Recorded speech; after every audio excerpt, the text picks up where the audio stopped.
Hello အားလုံးနဲ့တွေ့ရကြပါပြီဒီနေ့ vlog လေးကတော့မန္တလေးကနေကျောင်းတက်ဖို့အတွက်ရှန်ဟိုင်ကိုတယောက်ထဲသွားခဲ့တဲ့ခီးစဉ်လေးကြောင့်ဖြစ်ပါတယ်စိတ်ဝင်စားရဆိုရင်အဆုံးထိလိုက်ကြည့်ပေးနော်လေမောလှမ်းမြင်နေရတဲ့လေစိတ်ရဲ့ပုံလေးပါလေရင်စထွက်ပါပြီအခုကတော့နင်းနေလေးပဲပေါ့နော်ဘာမှသိပြီးမမြင်ရသေးပါဘူးနည်းနည်းစိတ်လှုပ်ရှားရတယ်ပေါ့နော်ဒီက transit ဖြစ်တဲ့အတွက်ကြောင့်မလို့မန္တလေးကနေခွင်းမင်ကနေမှရှန်ဟိုင်ကိုဆက်သွားရမှာပါခုကတော့ခွင်းမင်ကိုသွားနေတဲ့လမ်းပေါ်မှာပေါ့နော်ကံကောင်းစွာနဲ့ပရင်းမောင်နာကတ်တဲ့ထိုင်ကုန်ရခဲ့လို့ယူကင်ကောင်းကောင်းမြင်ခဲ့ရပါတယ်ဒါကတော့လေမောင်မှာကျွေးတဲ့မုံပါမုံက3ခုတောင်ပါပါတယ်အခုဆိုလို့ရှိရင်ခွင်းမင်ချောင်းရွှေ International Airport ကိုရောက်တော့မှာဖြစ်ပါတယ်လေရင်ဆင်းတော့မယ်ပေါ့နော်ဒါကတော့အပေါ်ကနေမြင်ရတဲ့ရှုခင်းလေးပါရမ်းလှပါတယ်လေးစိတ်ကိုရောက်ပါပြီဒါကတော့လေမောကမြင်ရတဲ့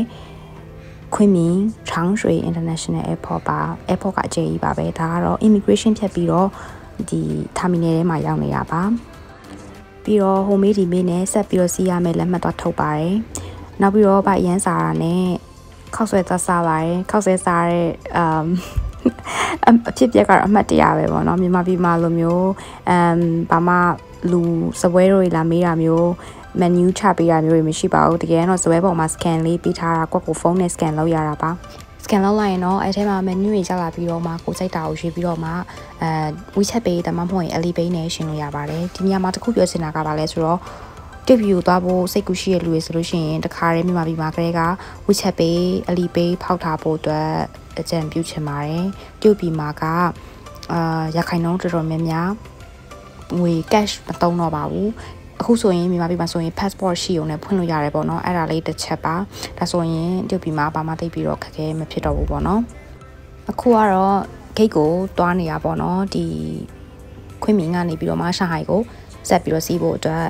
ဒီ gate ရှိတဲ့စီကိုတွားနေတာပါနိုင်တော်တော်များများစောင့်ခဲ့ရတယ်ပေါ့နော်မြန်မာပြည်လေအချိန်ကပေါ့နော်မြန်မာပြည်မန္တလေးကနေပြီးတော့မှ12:45မှာထွက်လာတယ်ပေါ့နော်လေရင်စီးချိန်ကတော့1နာရီမိနစ်20လောက်ပဲကြာမယ်ထင်တယ်ခွင့်မင်ကိုရောက်လာတယ်ပေါ့နော်အဲ့ကနေပြီးတော့မှ immigration အဝင်ပေါ့နော်ဖြတ်ရပါတယ်ပြီးသွားလို့ရှိရင်ကိုဆက်ပြီးတော့စီးရမယ်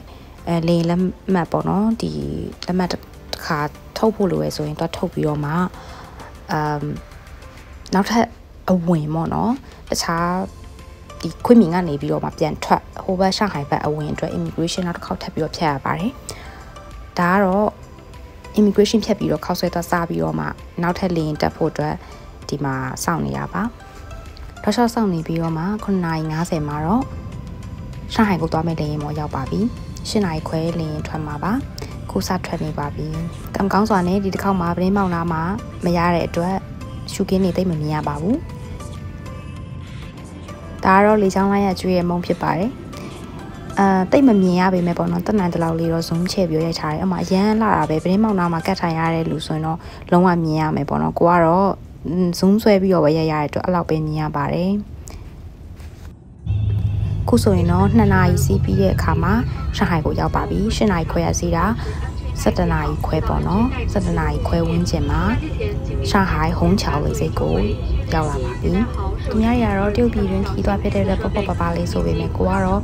မြန်မာပြည်ကနေတရုတ်ပြည်ကိုပထမအဦးဆုံးအချိန်လာတာဖြစ်တဲ့အတွက်ထုတ်ပိုးတွေအများကြီးနဲ့တယောက်တည်းဝနဲကို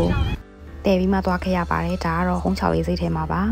ပြီးတော့ taxi ငှားပြီးတော့မှအကြောင်းကိုသွားနေတာပါအခုချိန်မှာဆိုရင်1နာရီနီးပါးရှိနေပြီပေါ့နော်နောက်ဆုံးတော့အကြောင်းကိုရောက်လာပါပြီဒါကတော့လုံချုံကြီးဦးလေးကြီးကမှားပြီးတော့မှပေါ့နော်ကြည့်ပြီးတော့အခန်းမှားပြီးတော့မှထားပေးလိုက်တာပါဒါပထမဆုံးရောက်သွားတဲ့အခန်းပေါ့နော်တကယ်တော့ဟောနေရမယ့်အခန်းကဒီခန်းမဟုတ်ပါဘူးသူမှားကြည့်မိတာလို့ပြောပြီးတော့မှအဲ့ခန်းကြီးကိုကနောက်ဆုံးမှနားလို့ရပြီဆိုပြီးတော့မှ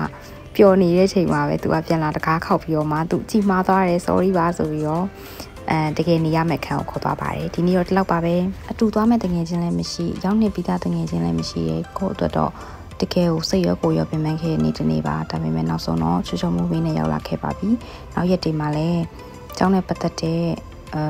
上海နဲ့ပတ်သက်တဲ့ဗဟုသုတတွေတူပီနဲ့ပတ်သက်တဲ့ဗဟုသုတတွေအကောင်လုံးကိုတင်ပေးတော့မှာမို့လို့စိတ်ဝင်စားရဆိုရင် like and follow လုပ်ထားဖို့မင်းနဲ့နော်ရှင်းပါကြစိတ်ကြံအောင်